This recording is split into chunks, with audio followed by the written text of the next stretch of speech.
महाराष्ट्रामध्ये डायनोसॉर होते हे ऐकलं तर तुम्हाला आश्चर्याचा धक्का बसल्याशिवाय राहणार नाही। सुमारे 25 कोटी वर्षांपूर्वी विदर्भात गोदावरी आणि प्राणहिता नदीच्या काठी डायनोसॉरची वस्ती होती। गडचिरोली जिल्ह्यात सिरोंचा तालुक्यात वडधम जीवाश्म उद्यानात आजही डायनोसॉरचे अवशेष आणि त्या काळातील इतर वृक्ष सुद्धा पाहायला मिळतात। सध्या नाताळच्या सुट्टीत या ठिकाणी पर्यटकांची मोठी गर्दी सुद्धा पाहायला मिळते। महाराष्ट्रात होती डायनोसॉरची वस्ती। 25 कोटी वर्षांपूर्वीचे डायनोसॉरचे सापडले अवशेष। गडचिरोलीतल्या सिरोंचा परिसरात 24 लाईट्स। वडधम जीवाश्म उद्यानात ऐतिहासिक ठेवा।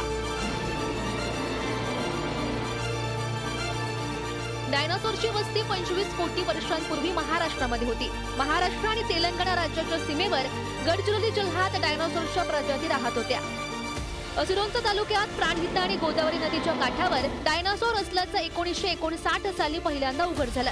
1959 मध्ये कोथापल्ली पोचमपल्ली गावात डायनासोरचा संपूर्ण सांगाडा सापडलेला होता।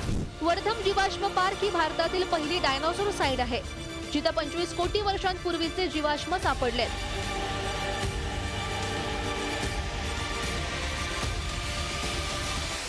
महाराष्ट्रातील डायनोसॉरचा इतिहास।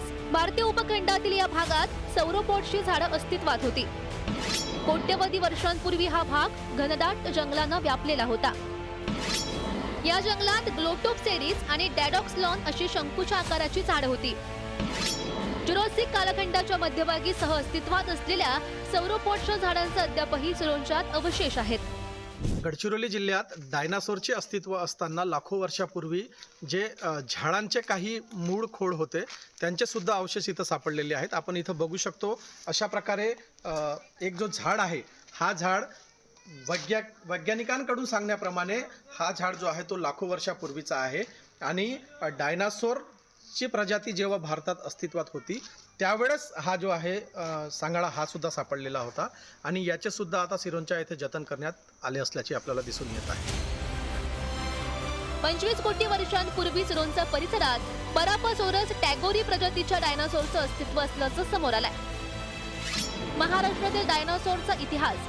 परापासोरस टॅगोरी डायनासोर 25 कोटी वर्षांपूर्वीचा आहे। डायनासोरची लांबी 54 फूट आणि उंची 9 फूट आहे। या डायनासोरचं वजन 13,000 ते 25,000 किलो होतं। पोचपल्ली कोटापल्ली परिसरात डायनासोरचा वावर होता। हा डायनासोर शाकाहारी होता। 1975 साली जैन कुट्टी, रायचौधरी आणि चॅटर्जी या शास्त्रज्ञांनी या जीवाश्माचा शोध लावला।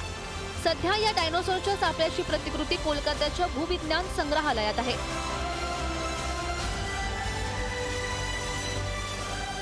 इथून 2 किलोमीटर अंतरावर असलेल्या पोचमपल्ली आणि कोत्तापल्ली इथून 1975 मध्ये सायंटिस्ट लोक घेऊन गेले होते।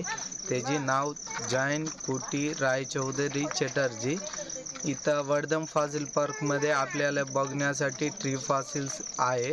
आपण 25 कोटी वर्षापूर्वीचे ट्री फॉसिल्स बघू शकता। तर 7 कोटी वर्षापूर्वी ट्रायसेरोटॉप्स नावाचा प्राणीही या परिसरात अस्तित्वात होता। ट्रायसेरोटॉप्सची माहिती।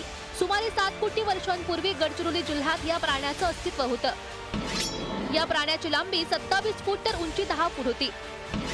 या प्राण्याचे वजन 5,000 किलो होतं। विशेष म्हणजे हा प्राणी शाकाहारी होता। या प्राण्यांसारखे जीवाश्म कॅनडातही सापडलेले आहेत।